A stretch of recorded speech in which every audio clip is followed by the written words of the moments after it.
Mr. Blanket, for a wonderful insight as to how HR can manage this change. Definitely, the change has come and it has come to stay.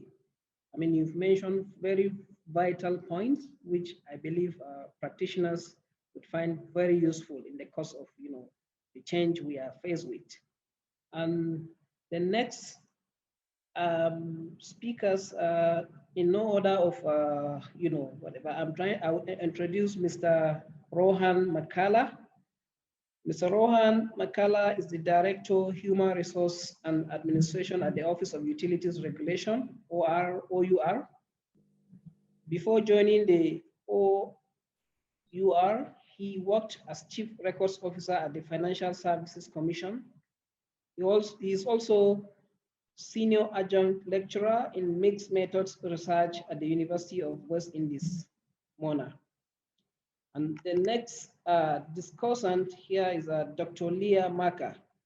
Dr. Leah Maka is the Chief Executive Officer of the Public Service Commission of the Kingdom of Tonga.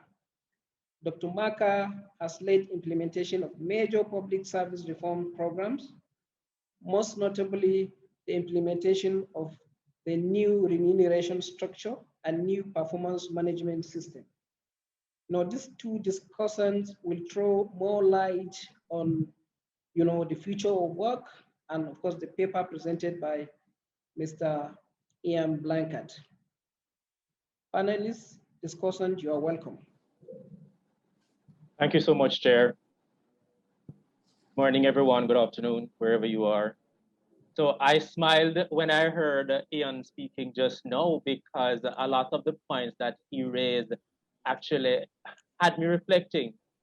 And so my task here is to talk about how HR professionals can foster and support greater employee engagement and productivity in this era of increasing digital work. And in preparing for this presentation, I thought of going back to the Gallup study to look at where things are in terms of the reported employee engagement. And what I found was that the report suggests that 15% of employees across the world are engaged. And I questioned myself what happened or what's happening to the other percentage. The report went on to say that 35% of employees in the US are engaged. And I also questioned, I looked a little bit more at my own country, and we have an entity called the Jamaica Business Development Corporation, the JBDC, that puts out annual survey or reports about employee engagement. In fact, there is an annual conference on employee engagement that happens every year. And the JBDC is actually reporting that 1 in 4 Jamaicans are engaged. And Jamaica is one of the lowest in the Caribbean region in terms of productivity. And as my research knowledge would actually tell me or inform, there is a positive correlation between employee engagement and productivity. So both work in the same direction. So when employee engagement increases, then ultimately all being with other factors impacting productivity would also increase. And looking through these research reports, I've had to question myself as an HR professional and also think about our own profession in terms of what do we need to do in this era to enhance or to improve these numbers in terms of employee engagement, and also to question what have we not been doing right. And so again, Ian's presentation really made a lot of things jump out on me, because for me, I think this whole idea of our construct of employee engagement, there's no silver bullet. There's no one size fits all. In a number of instances, it is contextual. And in this environment that we're existing in with this pandemic, it makes it even greater for us to reflect on what exactly do we do. So in thinking through this presentation, I thought of the fact that as HR practitioners, we have to start to think about how we help people. And help people to understand that though the whole idea of employee engagement is really looking at workers, employees, how involved they are, how enthusiastic they are about their work, how empowered they are, how committed they are to their work and their workplaces. It starts with us.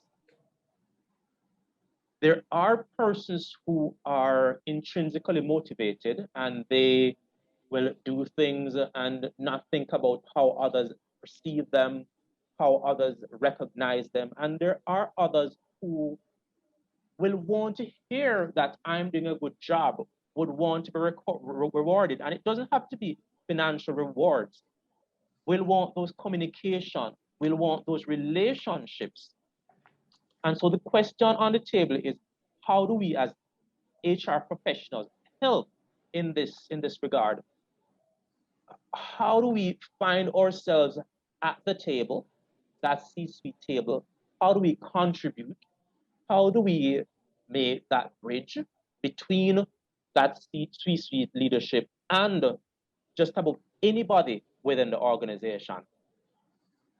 And so in further reflection, I have had to think that relationships do matter. The relationships that we form with every single person in our organization and by extension, our stakeholders do matter in this process of employee engagement. I also think our emotions do matter, and Ian touched on it just now in terms of, you know, how it is that we're going to manage our emotions. And I would want to strengthen that in terms of how it is that us as HR practitioners must manage our emotions, must regulate our emotions, and then to help others to manage and regulate those emotions. Again, in this dispensation that we're existing in the pandemic, there are persons now who are struggling working from home, really just trying to maneuver the technologies, understanding what it means to work from home. Are my outputs as good enough? Am I being recognized for the efforts that I'm making, that I'm putting out? And so I think we have that responsibility to help our supervisors, or managers, or leaders, our staff to understand how to navigate this current situation, to have people understand that they are empowered to do some of the things that they need to do. There are persons who have yet shifted their mindset from, you know, how it is that we are going to measure work in this dispensation. And so a thought and a message that I also have is that we have to change the way that we think about performance and assessment. And so we've always stuck in this mode of thinking about performance management. And at intervals, we may evaluate and give feedback in probably a very structured and stuff way. But I think we're going to have to change that dispensation and think how it is that we give on the spot, on demand feedback to people, have them understand what they are doing right and how it is that they can improve in what they are not doing as right. We're going to have to express a lot of gratitude. And it's one of the things that I see, you know, we don't do all the time. Express gratitude. And it may be simple gratitude for the effort people are making in this time. And things like these, I think, will help people to understand that they are valued for an organization. Their work and work is valued.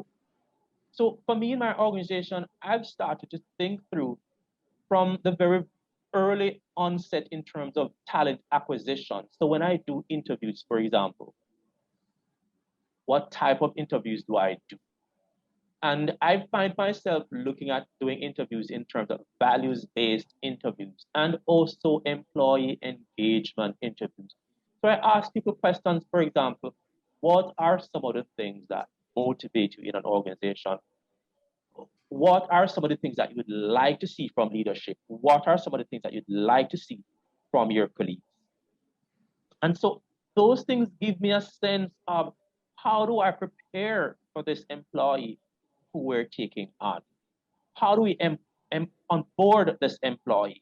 How do we continue to see the development of this employee throughout this employee's work life? Ian spoke about development, and I'm also big on development because that too is going to help us to engage and continue to re-engage the employees in this dispensation.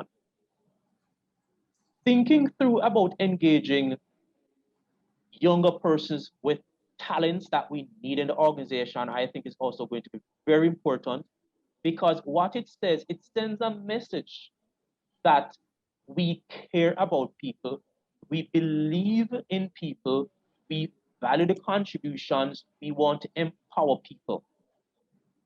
Trust is going to also be an important ingredient.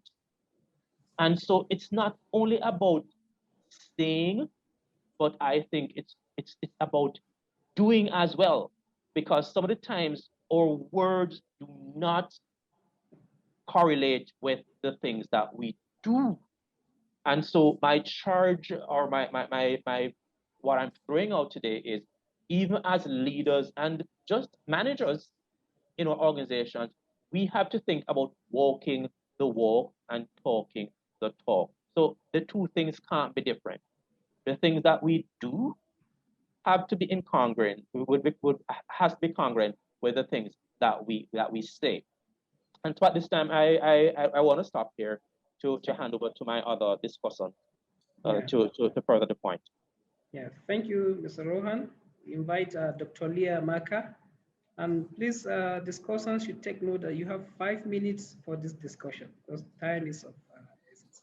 Thank you, Dr. Leah, you're welcome. Thank you, Chairman Osman. Malolele, greetings from Tonga.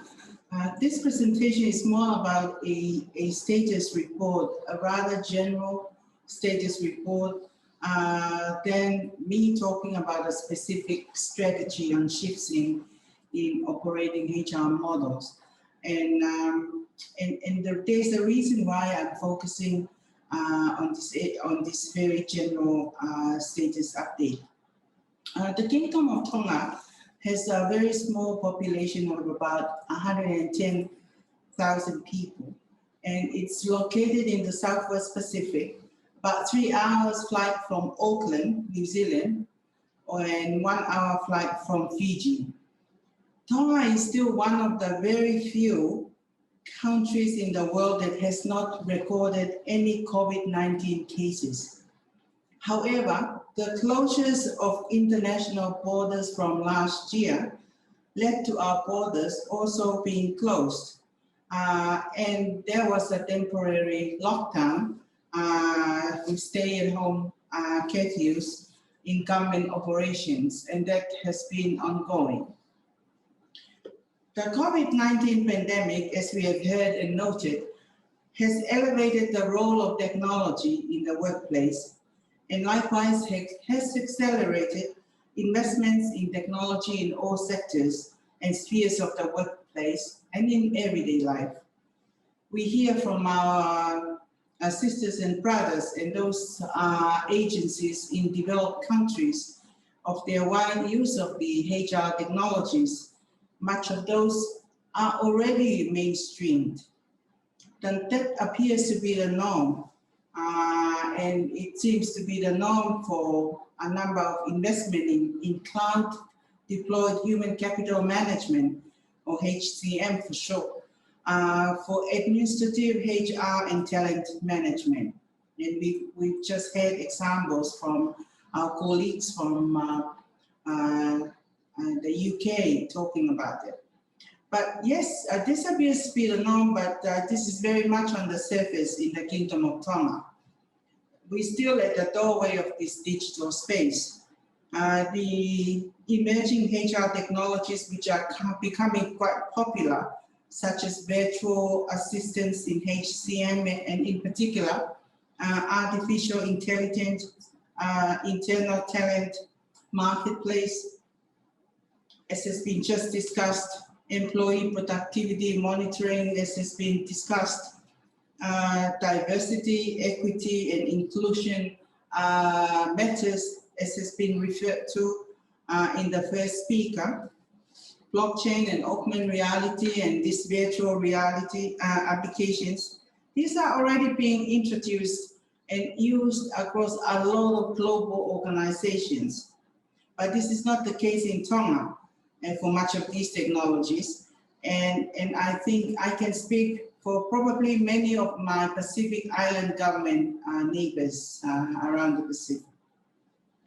However, to utilize these technologies carries several assumptions for the government of Tonga.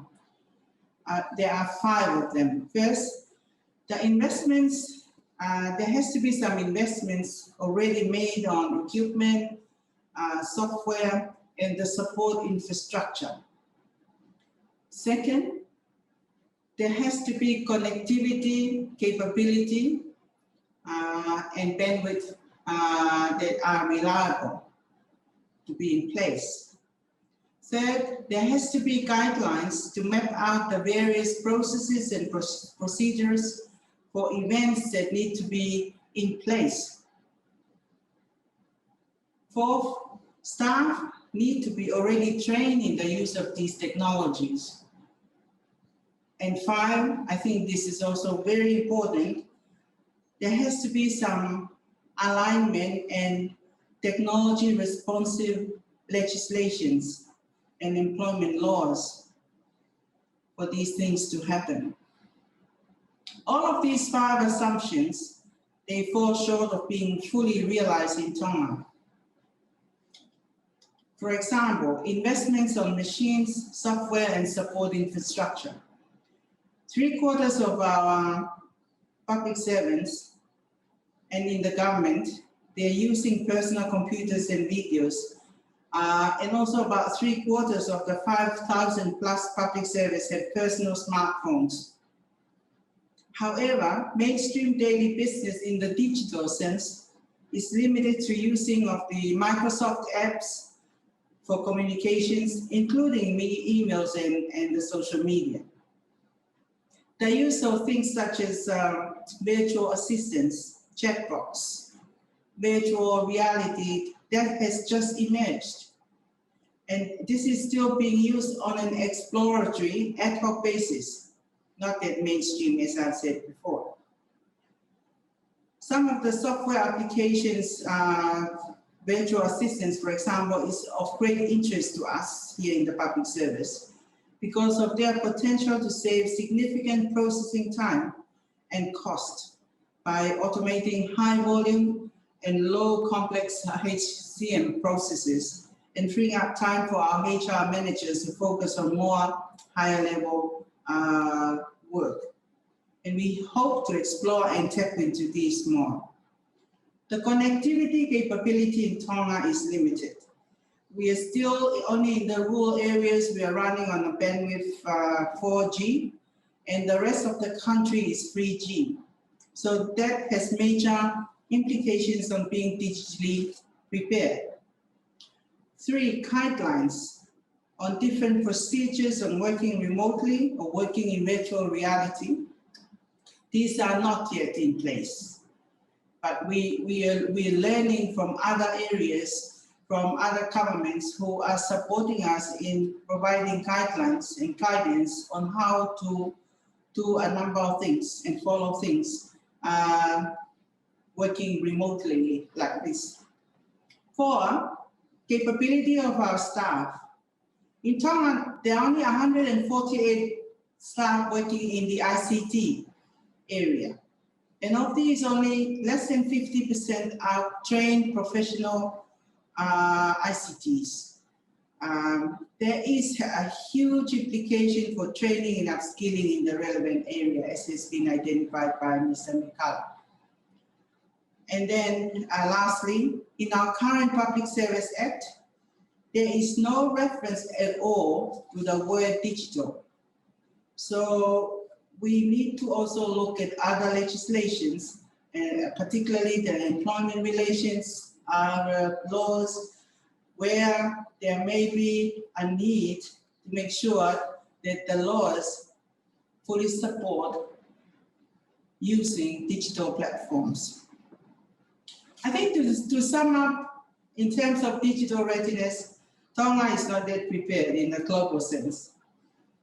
We are still in the fringes, but COVID-19, as has been mentioned by the SG in their opening remarks, has catapulted us, has galvanized us to look at working using different operating models because the future is pretty much unknown as is.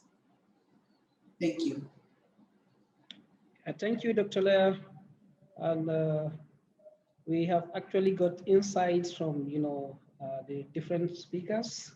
If threw more light on a number of issues, particularly, of course, technology being an enabler is very, very important. And then, of course, leadership provided by, of course, the HR practitioners is also very, very key in era of change, because leadership must be provided to enable, the change as well. And issues of engagement of employers and a host of other very germane issues mentioned here are very, very critical. So at this juncture, I would like to open,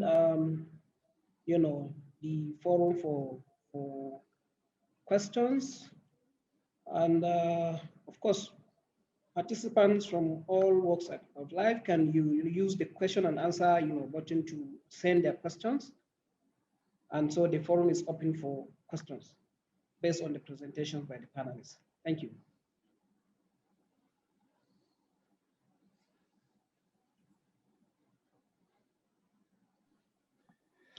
Sorry, Secretariat, do we have questions? Oh, thank you, Usman. Sorry, I can certainly read a couple of questions out if you'd like. So our first question, I'm not sure if it's a question or a statement, let me just check.